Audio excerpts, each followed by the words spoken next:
عید الاضحیٰ کی تیاری خوب زور و شور سے جاری ہے۔ آج کل زیادہ تر وقت منڈی میں گزرتا ہے۔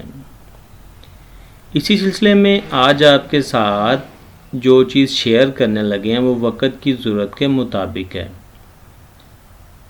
جانور میں کس طرح کے عیوب مانع قربانی ہیں؟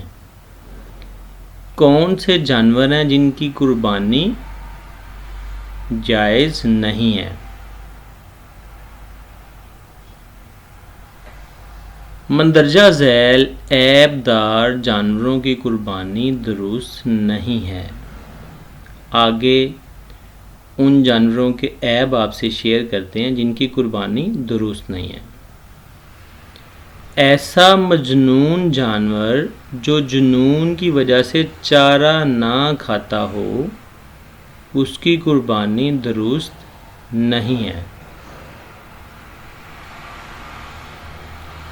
ایسا خارش زدہ جانور جو خارش کی وجہ سے بے حد کمزور ہو گیا ہو،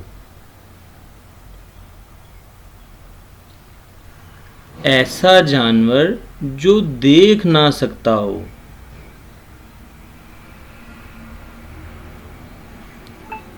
ایسا جانور جو بہت ہی لاغر ہو،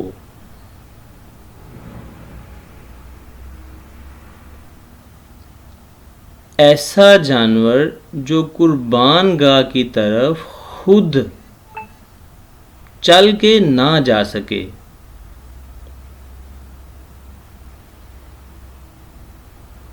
اور ایسا جانور جس کا 1/3 کان یا دم یا بینائی یا چکتی کا 1/3 سے زیادہ حصہ جا چکا ہو،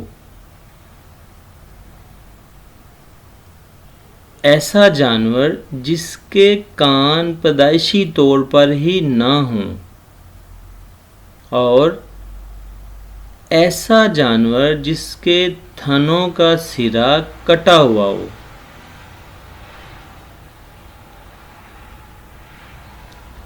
ایسا جانور جس کے تھن خشک ہو گئے ہوں، جس میں گائے کے 2 تھن خشک ہو چکے ہوں اور بکری کا 1 تھن خشک ہو جائے تو قربانی درست نہیں ہوگی۔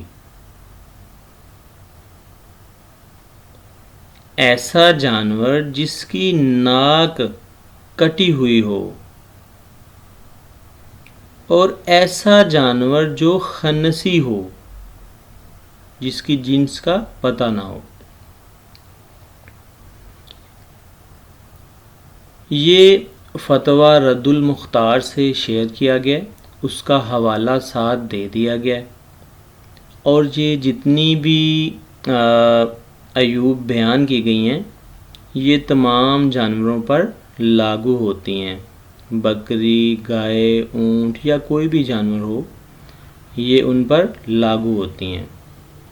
یہ فتویٰ مولوی عبدالستار حسنی صاحب کی معرفت سے ہمارے تک پہنچا ہے۔ اللہ تعالیٰ ان کی محنت کا ان کو صلہ دے، اور اگر ان باتوں میں جو آپ سے شیئر کی ہیں کوئی کمی بیشی ہو، یا کوئی بات رہ گئی ہو، یا کوئی بات درست نہ ہو، تو آپ کمنٹ میں ضرور بتائیے گا۔ شیئر کرنے سے ہی چیزوں کا پتہ چلتا ہے۔